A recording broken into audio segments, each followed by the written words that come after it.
وہ میرا رونق محفل کہاں ہے، میری بجلی میرا حاصل کہاں ہے، مقام اس کا ہے دل کی خلوتوں میں، خدا جانے مقام دل کہاں ہے۔ علامہ اقبال نے اس ربائی میں ایک سوال پوچھا ہے اپنے محبوب حقیقی کے متعلق کہ اللہ تعالیٰ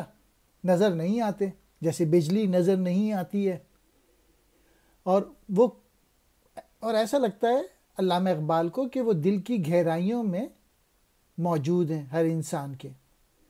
اور پھر خود ہی سوال کیا ہے کہ خدا جانے مقام دل کہاں ہے، لیکن آج تک یہ راز پتہ نہیں چل سکا کہ دل کے جس مقام پہ خدا کا مسکن ہے وہ مقام کہاں ہے،